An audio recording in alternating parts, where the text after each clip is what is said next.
کیا یہ پلی اس شخص کی طرف سے کل کو لی جا سکے گی عدالت کے اندر کہ یہ جو قوانین ہیں جو اس کی جو چارجز اس کے اوپر لگائے گئے ہیں وہ تو ایک زندہ انسان کے لیے تھے، تو مردہ انسان کے حوالے سے کوئی اسپیسیفک اس گناہ کے حوالے سے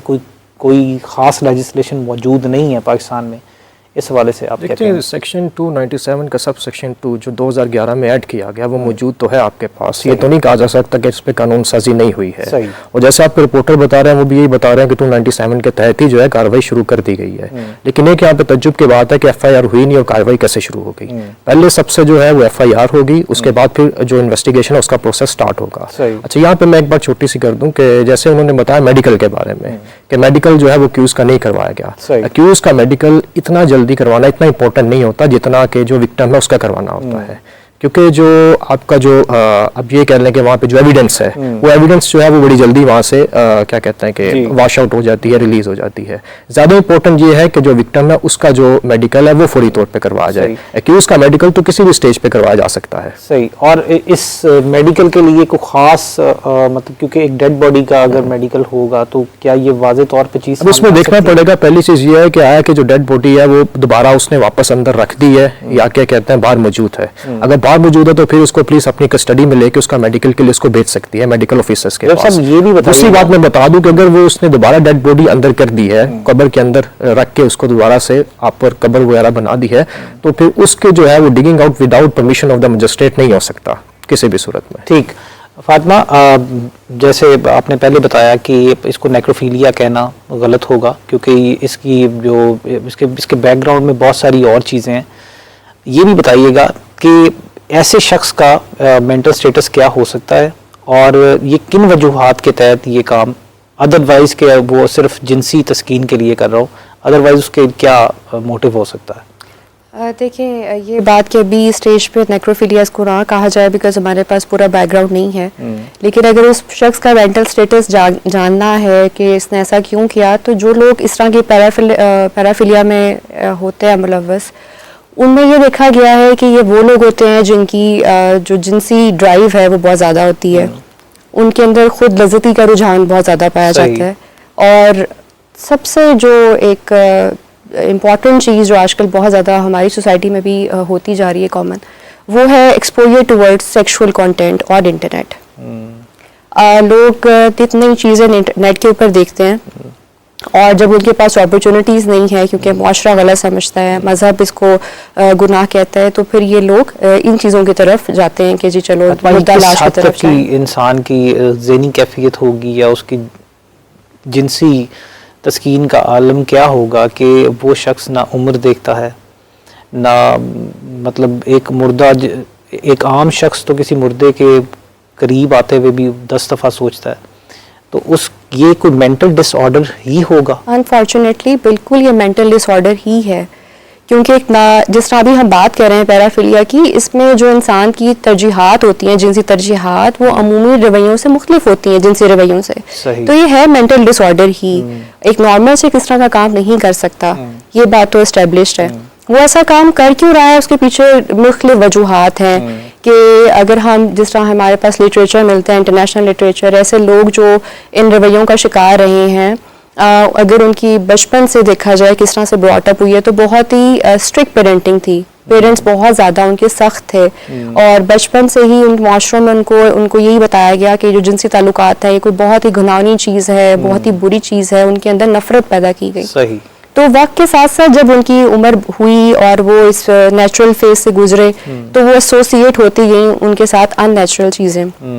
تو یہ ایک رویہ ان کا رجحان پا گیا۔ پھر جب ہم لوگ نیکروفیلیا یا کسی بھی پیرافیلک رویے کی اسیسمنٹ کرتے ہیں، تو اس میں صرف یہ نہیں ہوتا کہ اس کی جو جنسی ترجیحات تھیں یا خواہش تھی وہ جی اس طرح کی غیر معمولی چیزوں کے ساتھ تھی، اس میں پھر یہ بھی چیز دیکھی جاتی ہے کہ آیا جو اس کی عمر کے لوگ ہیں ان کے ساتھ ان کا جنسی رویہ کیسا رہا ہے، اس بندے کے سوشل سکلز کیسے ہیں، اس کی سوشل ریلیشن شپس وہ بندہ بنا سکتا ہے کہ نہیں بنا سکتا، کوئی جھجک تو نہیں ہے، کسی قسم کی انفیریورٹی کمپلیکس کا شکار تو نہیں ہے۔ کیونکہ اس میں کیا یہ ایلیمنٹ بھی ہو سکتا ہے فاطمہ کہ وہ شخص، جیسے پاکستان میں اور بھی بہت سارے قسم کے کام جس کو ہم بلیک میجک کہتے ہیں یا مختلف ریچولز ہیں،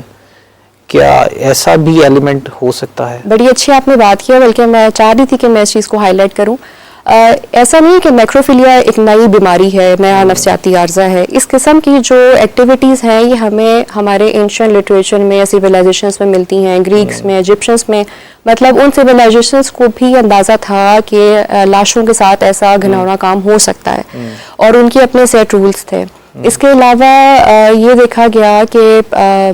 ہم یہ جو بات کر رہے تھے, آئی لاسٹ مائی تھاٹ, کیا آپ نے سوال کیا؟ مطلب یہ جو ریچولز جیسے بلیک میجک کی بات ہے. انڈین کچھ ہماری اینشینٹ کمیونٹیز ہیں جو کہ بلیک میجک کو پریکٹس کرتی ہیں,